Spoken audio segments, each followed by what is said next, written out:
Bismillahirrahmanirrahim. Alhamdulillahi Rabbil Alamin. Wassalatu wassalamu ala asyrafil anbiya'i wal mursalin.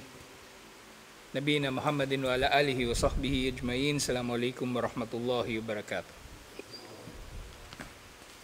So inshallah, dito sa Dalilul Muslim, tutungo na tayo sa Aqidah. So doon sa page 12, meron dong aya na binabanggit mula sa Surah Muhammad, chapter 47, verse 19. Fa'lam annahu la ilaha illallah wastaghfir li dhanbik.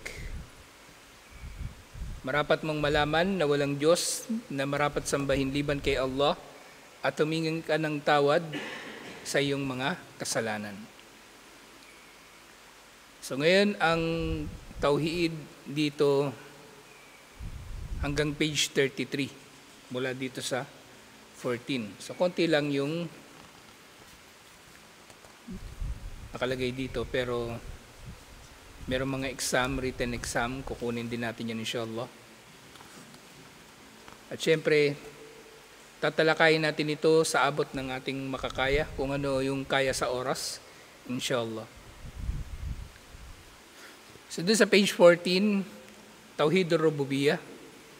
Ito ang unang aralin dito, alhamdulillah. So yan, natalakay na natin ang Aqidah. Aqidah, ito yung kabuuan ng pananampalataya ng mga Muslim. Ito yung ugat ng mga paniniwala at gawain ng mga Muslim. Kaya nga tinatanong palagi, ano ang Aqidah ng sino mang nagpapakilalang Muslim? Kasi doon nakasalalay kung ano ang kanyang pinaniniwalaan at kung ano ang kanyang mga ginagawa. May kinalaman yun sa kanyang akida. Okay? So merong mga tao nag-celebrate ng birthday ni Propeta Muhammad sallallahu alaihi wasallam at gumagawa ng iba't iba pang mga gawaing pagsamba na hindi naman isinabatas. May kinalaman yun sa kanilang akida. Hindi yun dahil lang sa gusto nila.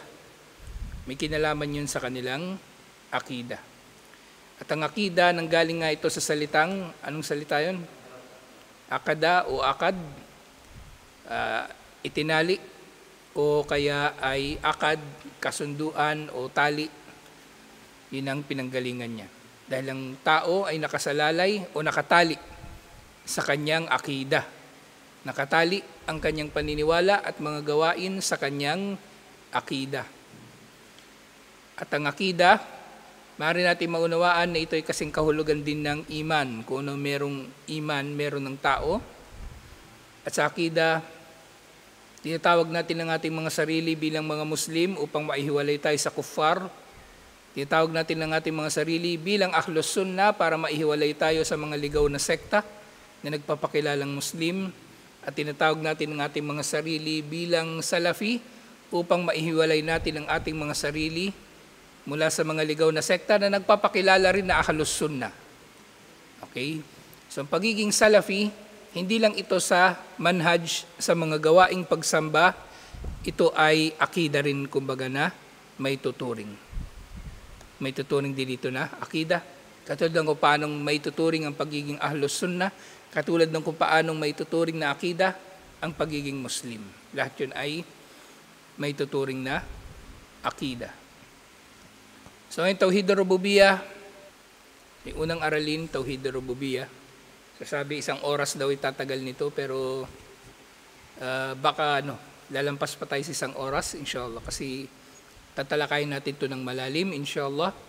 Kasi hindi lang natin ito pinag-aaralan para maintindihan, pinag-aaralan natin ito para kung sakaling magtuturo kayo sa iba pang panahon, ibang lugar, inshallah, mas malalim ang kaalaman nyo tungkol dito. Sa mga layunin muna, at mahalaga ito, mga layunin, sa pagtatapos ng araling ito, inaasahan na magkakaroon ka ng kakayanan, insyaAllah, na may paliwanag ang kahulugan ng tauhid sa salita at Islamikong pananaw. Ang tinutukoy dito na kahulugan ng tauhid sa salita, ito yung linguistic meaning, yung logawi, ma'na logawi, yung kahulugan niya na literal. Okay? kahulugan na literal, at Islamikong pananaw, ito na yung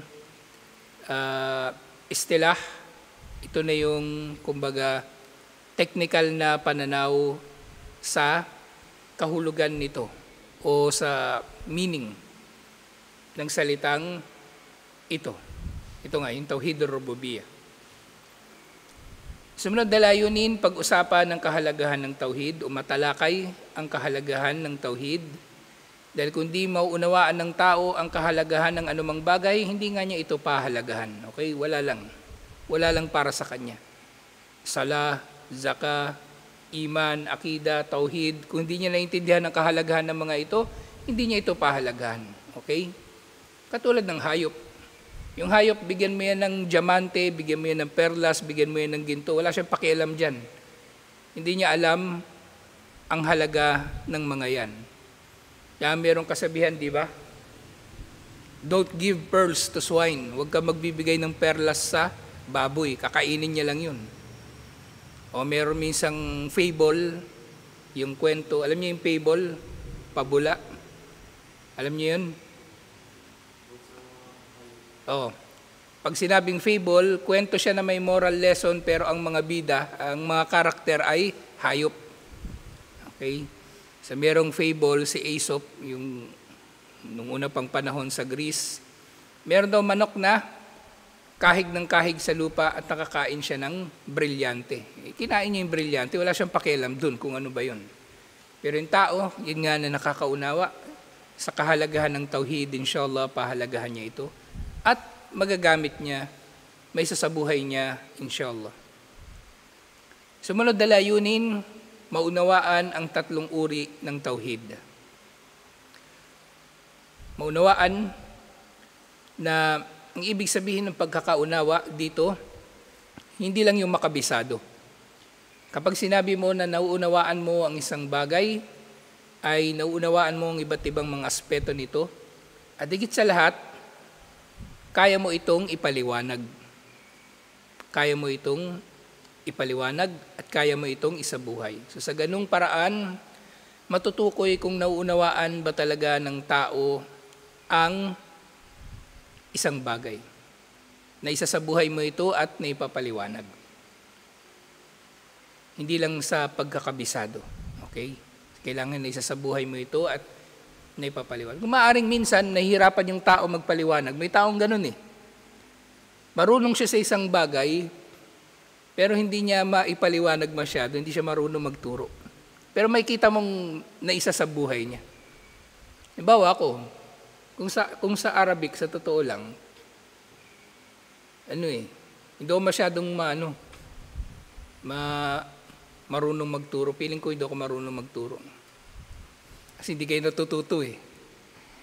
Pero naiintindihan ko, ma-apply ko siya. Meron din kaming kasamang ganun dati.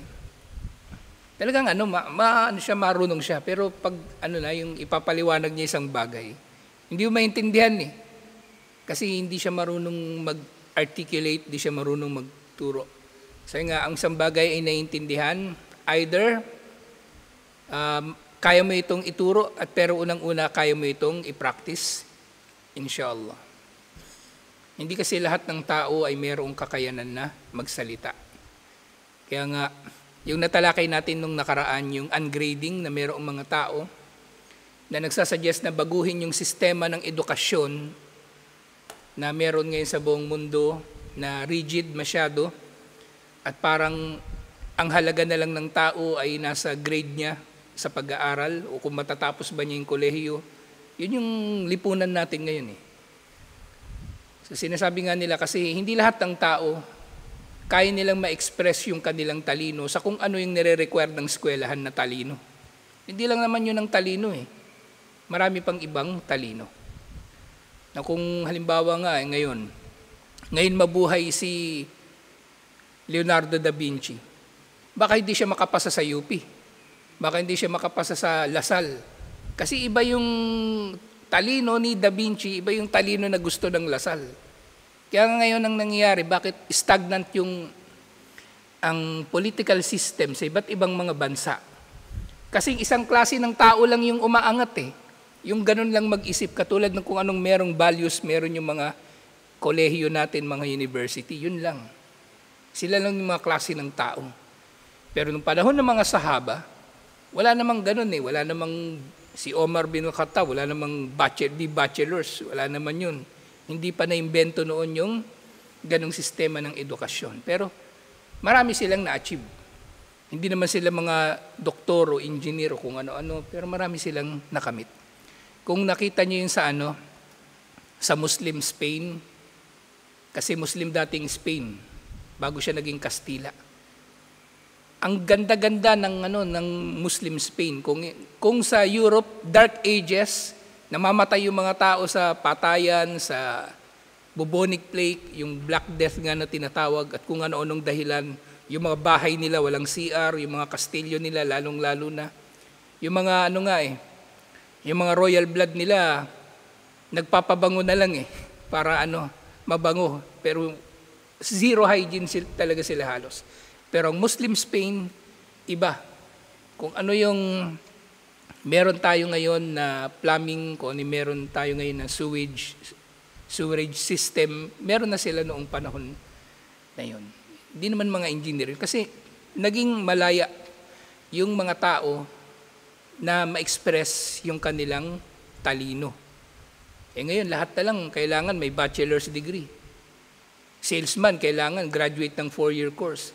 Cashier sa SM, kailangan may 4-year course. Hindi Kumbaga, nalilimitahan yung potential ng mga tao na magamit yung kanilang talino. Pero anyway, bahala sila dyan sa buhay nila. Anyway, dunya lang naman ito, panandalian. At lahat tayo ay naghahangad, inshallah, ng totoong buhay doon sa kabilang buhay. Panghuli sa mga layunin, maintindihan ang kahulugan ng Tauhidur Rububiyah. Ang kaisahan ni Allah sa kanyang pagiging Panginoon. Ito yung Tauhidur Rububiyah. Sa kabuuan ng aralin, ito yung buod niya, summary, mga nilalaman ng aralin, mga nakasulat na pagsasanay, written exam, at mga bagong salita at terminolohiya. Mga bagong salita at terminolohiya. At kinakailangan pag-aralan na repasuhin ng unang pambungad. Yung tinalakay na natin ng 6 na araw. So, i-review daw yun. I-review. Okay, page 15. Kahalagahan na maintindihan ang tauhid, ang kahulugan ng tauhid.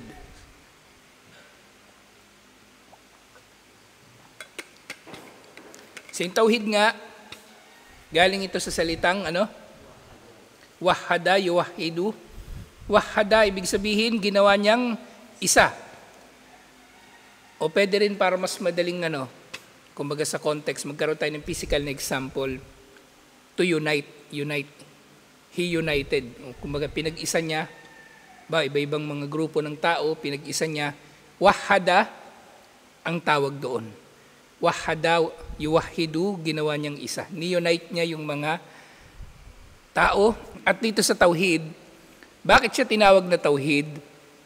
Kasi ni-unite ng isang muwahhid, ng isang naniniwala sa tauhid, ang pagkapanginoon ni Allah, ang kanyang pagiging Diyos at ang kanyang mga pangalan at katangian. Siyempre kasama na rito yung kanyang mga kapangyarihan.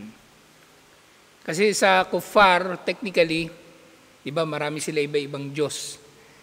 Ang mga ina-attribute nila na mga katangian, iba't ibang katangian, sa iba't iba nilang mga Diyos, actually kapangyarihan lang din ni Allah.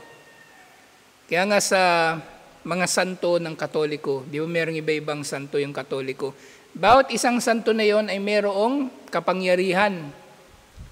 Halimbawa, kalimutan ko sino ba yung patron kapag yung kakagating ka ng aso. May sasabihin ka, may dadasalan ka na santo. Kapag maglalakbay ka, meron kang dadasalan na santo. May nawawala kang bagay, may dadasalan ka na santo. Gusto mo magkaanak, may dadasalan ka na isa na namang santo. Iba-iba. Iba-iba. Samantalang, ang Muslim, lahat ng pangangailangan niya kay Allah lang. Yun ang tauhid. Okay? So ginawa nating isa ang mga kapangyarihan ni Allah at syempre yung kanyang pagiging Panginoon na siya ang tagapaglikha, tagapamahala, tagapagtustos at tagapagmay-ari ng kanyang mga nilikha. At syempre pinag-iisa natin dito yung kanyang pagka-Diyos, na ang pagka-Diyos ito ay resulta ng kanyang pagiging Panginoon. Okay? Kung si Allah pala yung nagtutustos, edi sa kanya tayo hihiling, si Allah ang tagapaglikha, ganun din. So yun ang tauhid. Pinag-iisa ng Muslim ang pagkilala kay Allah sa kanyang pagkapanginoon, pagka-Diyos at kanyang mga kapangyarihan, katangian at pangalan.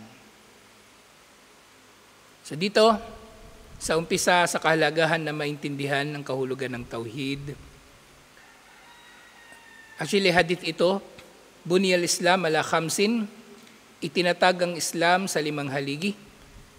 Syahadati, an la ilaha illallah, wa anna Muhammadar Rasulullah. Una, ang pagsaksi na walang Diyos na marapat sambahin, liban kay Allah. So yung binabanggit na ito na syahadatain, ang pundasyon daw nito ay, ang pundasyon nito ay ang tauhid at ang akida.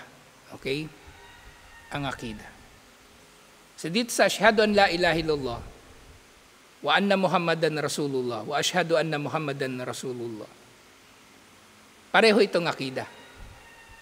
Pero asyhadu an la ilaha illallah, tauhid yun.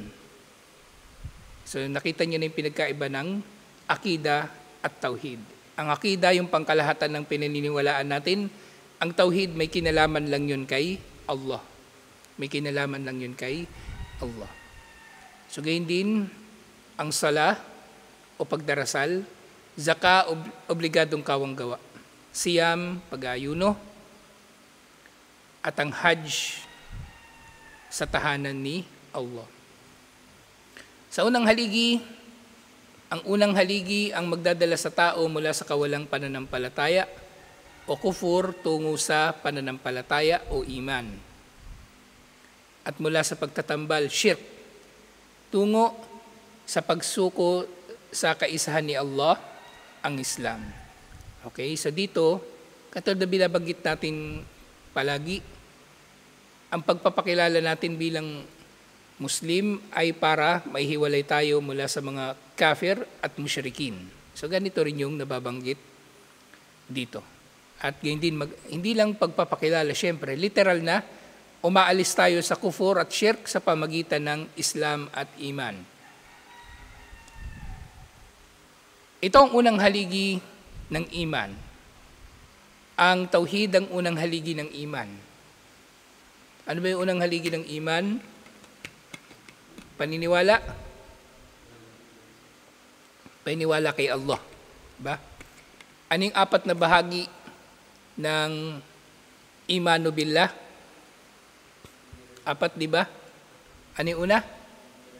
Paniniwala sa pag-iral ni Allah. Na totoong may Allah. Okay? Yun ang una. Tapos yung natitirang 3, yun lang din yung tauhid. Tauhidul rububiyah, tauhidul uluhiyah, at tauhidul asma'i was sifat. So yung mahalagang malaman ng tao. Bakit unang tinukoy ang paniniwala sa pag-iral ni Allah? Kasi kung hindi ka naniniwala sa pag-iral ni Allah, wala kang paniniwalaan. Wala kang paniniwalaan. Kasi hindi mo naman siya tinuturing na umiiral. Para mga atheists, ganun. So kung naniniwala ka na ngayon na umiiral si Allah, magiging sapat ba yun? Hindi pa rin. Kasi, naniniwala kang may umiiral na Diyos. Pero, maaring magiging pagano ka. Maaring magiging, animist. Naniniwala ka may Diyos. O maaring ikaw ay magiging Wiccan. Yung mga yung tinatawag nilang modern witchcraft. O maaring ikaw ay magiging katulad ng mga relihiyon dito sa Pilipinas. Yung paniniwala sa mga anito na tinawag ni Isabelo de los Reyes bilang anitismo, pagsamba sa mga anito. So nandun ka. Pero kapag nandun ka na sa tauhid o meron kang tauhid, naniniwala ka sa tauhid inshallah, o maaari ka nang maging Muslim. Saka lang maaaring maging Muslim. Kaya nga, ulitin ko yung pagpapasyahada, hindi lang ito basta-basta lang pinapasabi kung kani-kanino tapos ituturing na nating Muslim lang yung hindi naman talaga gusto na mag-Muslim. Okay? Actually, laganap yan kahit saan, kahit dito. Yung mga pinapasyahada ng mga nakaraang da'wa dito, itanong na lang natin sa ating mga sarili. Diba? Ilang taon na ako dito? 4 na taon na ako dito. Sa lahat ng mga nagsyahada dito, o kahit doon sa labas, sa parok, mabibilang mo lang talaga ng daliri yung yung nagpakamatuwid. Kasi nga, yung madalas nangyayari sa syahada, wala lang. Masaya lang tayo na may nagsasyahada pero bandang huli, wala lang. Kasi yung tao, hindi naman niya talaga naintindihan kung anong kahulugan ng pagsasyahada niya. At minsan, nadadaan siya sa kulit ng tao nung pamimilit nung nagpapasyahada. Ikaw, yung mga napasyahada mo, nasan na? So hindi hindi pwedeng basta-basta magpapasyahada, kumbaga. Parang nangyari sa may samahan noon . Alam niyo yung guardians? Yung guardians. Dati yun, exclusive na na grupo. Sinahunasan. Exclusive. Ngayon kung sino-sino na lang, makikita mo may tattoo ng guardians, may triangle sa sa balikat, sa braso, kung sino-sino na lang pwede maging guardians. Wala silang pakialam na sa membership. Minsan nga may napuntahan kaming subdivision. Ang daming doon, yung mga bata. Sabi niya, yung sabi nung kasama ko, ang daming membro dito, Magic 5, yung fraternity nila. Paano yan, pagkakamayan mo yan lahat? Di abuti ka ng 1 oras dyan, ubus na yung oras mo kakakamay sa kanila. Sabi nung kasama ko, di kikindatan na lang daw para hindi sayang yung oras. Kasi kung sino-sino na lang yung pinapasali nila sa grupo nila. Kung grupo lang, mas exclusive dapat ang Islam. Hindi ito basta-bastang... Anyway, katulad nga sinasabi ko sa inyo, kahit hindi nyo pilitin yung tao na magsyahada, hindi ko sinasabing wag magdawa o wag mag-alok sa tao na magsyahada. Ang sinasabi ko, wag nyo silang kulitin. Kasi yung iba, nakukulitan na lang sa'yo, kaya magsasyahada na lang. Sige na nga, para matapos na yan, magsasyahada na lang ako para matuloy ko na yung ginagawa ko. Ganun madalas Ganun madalas. O kaya may iba pa siyang gusto. Huwag niyo silang pilitin. Kasi sino mang tao na magmumuslim talaga yan. Makatarungan si Allah. Okay? Kung merong nalalaman si Allah na kabutihan sa tao, magmumuslim yan. Kahit hindi nyo nga dakwahan yan, sa totoo lang, magmumuslim yan . Hindi yan papabayaan ni Allah na mamamatay na hindi Muslim. Mag-Muslim yan. Kaya magdakwa lang, pero yun nga, walang sapilitan, walang kulitan, walang Minsan kasi iba na yung intention ng tao sa dakwa, nagbabago. Kaya ayoko na magtrabaho sa Islamic Center . Nagsasarili na lang ako ng diskarte. So ito ang unang haligi ng iman, ang paniniwala kay Allah. Hindi magiging Muslim ang isang tao kapag hindi niya naiintindihan ang katotohanan ng tauhid na sumasakop sa unang haligi. Okay? Kasi nga, ang unang haligi ng Islam, ang kabuuan nito ay tauhid. Ito ang paniniwala sa kaisahan ni Allah at gagawin niya ang lahat ng katuruan nito. So maganda itong sinabi niya dito na gagawin niya ang lahat ng katuruan nito. Ibig sabihin, ang tauhid o naniniwala ka sa tauhid, hindi lang ito tauhid na nasa puso o nasa paniniwala. Tutuparin mo rin ang lahat ng mga gawain na hinihiling ng tauhid na ito. Tutuparin mo rin ang mga gawain na hinihiling ng tauhid na ito. Kaya ang Islam, di ba? Inuulit-ulit natin, al-istislamu lillahi bit-tauhid wal inqiyadu lahu bit-ta'a wal bara'atu minasyirki wa ahli. 3. Ang pagsuko kay Allah sa pamagitan ng kanyang tauhid. Pagtalima sa pamagitan ng pagsunod. Ibig sabihin may pagkilos. At kawalan ng kinalaman sa shirk at sa gumagawa ng shirk. Dapat wala kang kinalaman sa mga pagsamba sa Diyos-Diyosan at sa mga gumagawa ng pagsamba sa Diyos-Diyosan. Hindi sapat na hindi ka nagsishirk. Dapat lumalayo ka rin sa kanila. Okay? Tapos ito rin pala mapapayo ko. Gawin yung practice yung yung pag magkakabisado kayo ng mutun, gamitin niyo yung daliri niyo. Okay? Yun yung tinuro sa amin. Gamitin yung daliri niyo. Kahit nga Quran applicable yung Quran sa yung kabisado mo. Dati nagkakabisado ng Quran. Talagang ko siya. Yung unang aya, yan siya. Amma yatasaalun, anin naba'il azim. Ginaganon ko talaga siya. Ngayon sa mga mutun, ilan yung arkan ng imanu billah? 4. O diyan, imanu billah. Tapos yung tauhid na natitira na 3. So ganung paraan, maintindihan nyo inshallah. O pag yung kahulugan ng iman, 6 na phrase na meron doon. Qaulun bil lisan, tasdikun bil janan, amalun bil arkan, yazidu bit ta'a, wa yankusu bil ma'siyah. Ay, hindi pala 6, 5 pala. Arkanul iman pala sinasabi ko. Pananalita sa pamagitan ng dila, paniniwala sa pamagitan ng puso, pagkilos sa pamagitan ng katawan, nadaragdagan sa pamagitan ng pagsunod at nababawasan sa pamagitan ng pagsuway. So gamitin niyo yung daliri niyo inshallah para makatulong na makakabisado. Yung tawag doon mnemonic. Mnemonic, mga nakakatulong para makakabisado ng tao yung mga bagay-bagay. Halimbawa sa tajwid, di ba? Aning mga huruf na merong idgham? Yarmalun. O yun, mnemonic yun. Yarmalun. Ya, ra, mim, lam, waw, at saka nun. Ay merong kalkala. Kutbujad. Qaf, ta, ba, jim, dal. O di ganun din. Same principle, inshallah. Okay, so dapat daw sa buhay ang tauhid. Halimbawa, hindi makikinabang sa unang haligi na ito ang isang hindi Muslim at hindi naniniwala.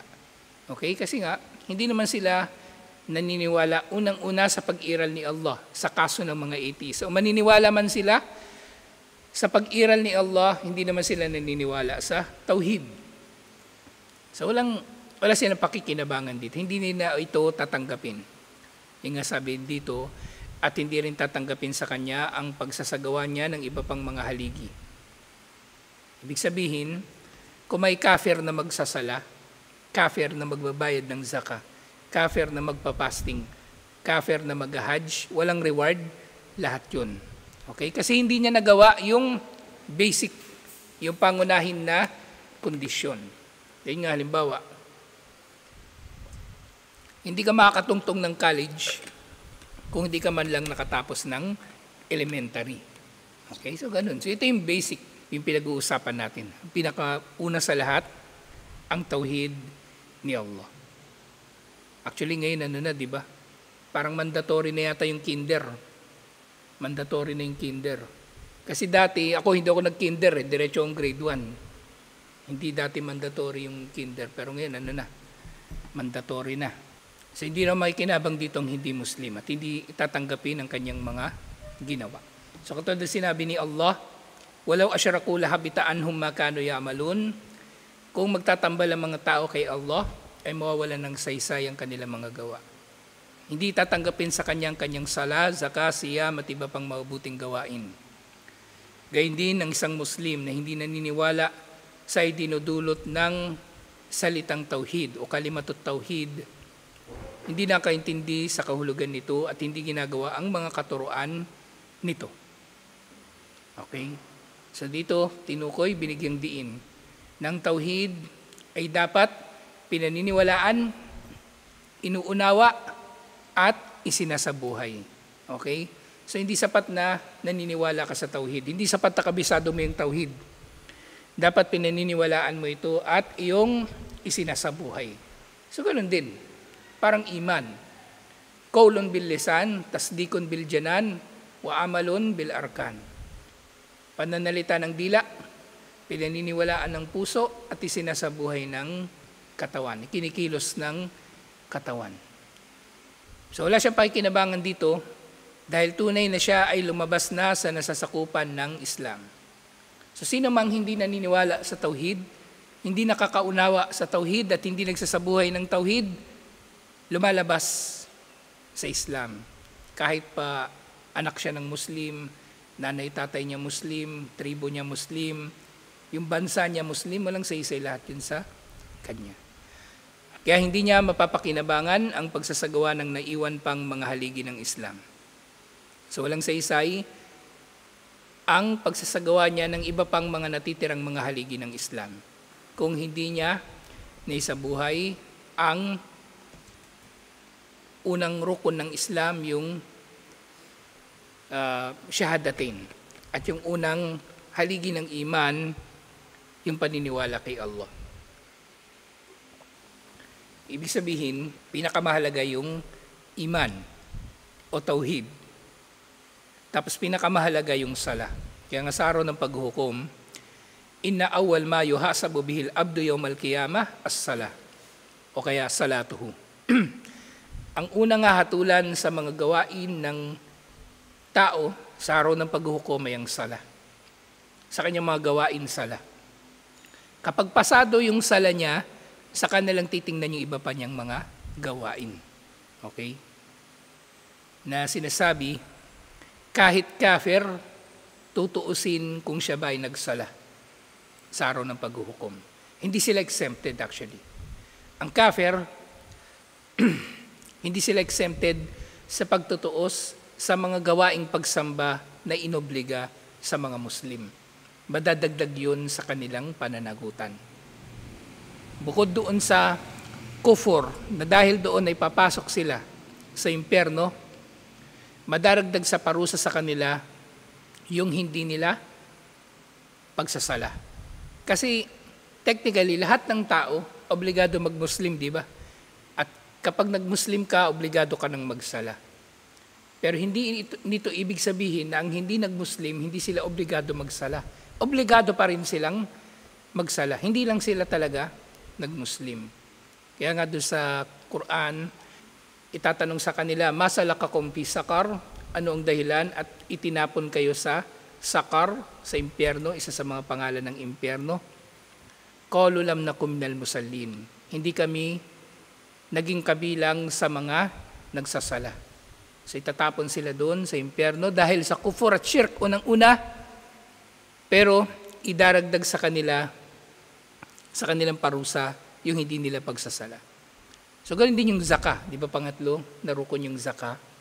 Ang zaka, si Abu Bakar Siddiq radhiyallahu anhu nakipagdigmaan sa mga Muslim na ayaw magbayad ng zaka. Okay? Kasi ang hindi pagbabayad ng zaka ay kufur din na may tuturing. Itinatanggi mo yung haligi ng Islam. Itinatanggi mo yung haligi ng Islam. Na sa usapin ng hindi nagbabayad ng zaka, nung panahon na may khalifa, may tuturing ng kafir ang sino man na nilabanan ng khalifa dahil sa hindi pagbabayad ng zaka. Pero sa panahon natin ngayon, halimbawa merong hindi magbabayad ng zaka, hindi tayo pwedeng basta-bastang magbibintang ng kufur. Kasi hindi naman tayo otoridad sa zaka para matukoy ng tao ay hindi nga naman talaga nagbabayad ng zaka. So sumunod yung fasting at sumunod na yung Hajj.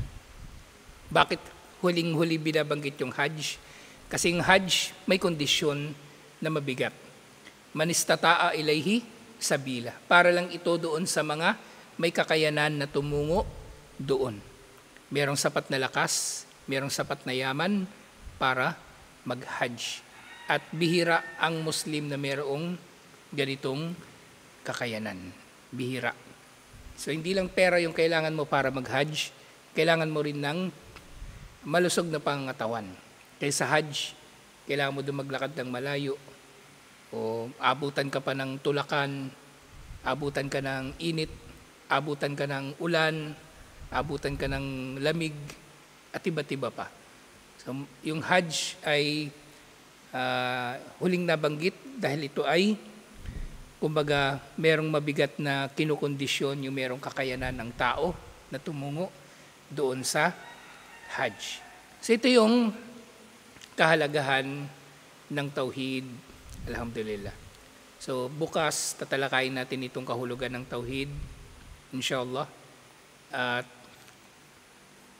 kung ano yung abutan pa natin inshallah sa ating oras. So sikapin natin bukas siguro matapos ito para itong written exam gagawin na lang nating assignment, inshallah. So itutuloy natin ito bukas. Assalamualaikum warahmatullahi wabarakatuh.